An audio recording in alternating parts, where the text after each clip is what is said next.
Hello, and welcome to another newsletter from Construction Programs and Results. I'm Michael Stone, and I will be sharing our newsletter with you. May I ask a kindness? Everyone who reads or listens to this newsletter has one or more friends in this business. Would you be willing to tell them about our newsletter and if you have gained any benefit from it? If you have, let them know. And also, give them a link or address so they can listen to or watch this newsletter as well. What's in it for you? We try to help everyone be a better contractor, run a more profitable business. If you share this newsletter with them, chances are they will improve. And that makes your life easier as you won't have to worry about them giving out cut rate prices for their work, bad-mouthing other contractors, not finishing the jobs they've started, and the list goes on. Give us a hand here, gang, and we will continue to provide the best help we can for each of you. Thank you. Speaking of prices, this week's newsletter is all about renegotiating the price. I've had many contractors ask how to respond to a client who announces that they want to renegotiate the price after a project has begun. These clients suddenly decide that the price is too high, or they went shopping at a big box store and now they think the contractor is overcharging them.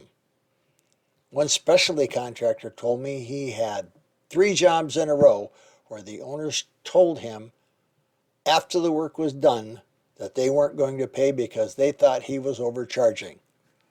3 in a row. They're probably doing this because they've been told it will work. Their buddy got away with it on a project, so they're going to try the same thing. It's dishonest, but they don't see it that way. They believe it's somehow, this is the way you do business.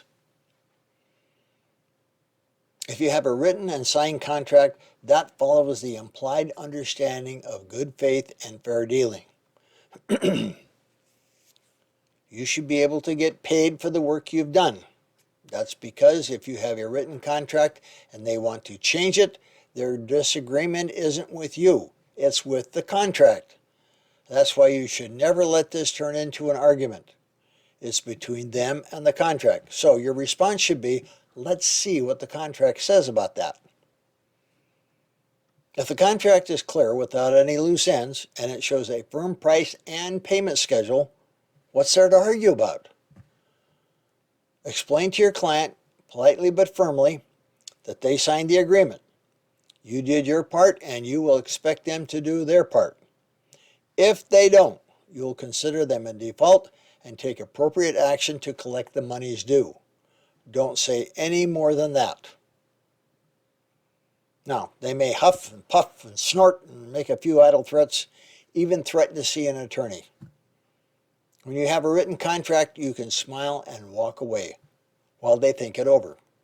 Almost always, they'll realize this game won't save them any money. It will cause more problem than it's worth, and they will pay you. However, if they don't pay on time, shut the job down. Your contract should have language that details what you'll do if payments aren't made or are late. Explain that if they don't get payments current within a given number of days, you'll take such action as necessary to collect the monies due. If they still don't pay, file a lien. Hand it to your attorney with instructions to collect. Don't waste time trying to justify your contract price or dealing with dishonest people. All you get when you wrestle with pigs is mud all over. I've heard that some attorneys balk at helping with liens. This is because they don't make any money on them. If your attorney won't help with the lien, find a new attorney. Your attorney needs to be willing to take the good with the bad. If they want your good business, they also need to help you with the bad business. Let them deal with the lien, and you stay focused on running your business and building profitable jobs.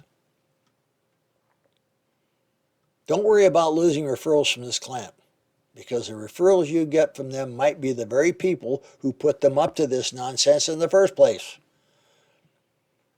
I'll never understand how some people think it's acceptable to cheat another person out of what they've earned. But it happens. That's why you should always work with well-written contracts. It's better to be prepared and never have to use it than to lose thousands to a dishonest client. Thanks again for watching, and may the profits be with you.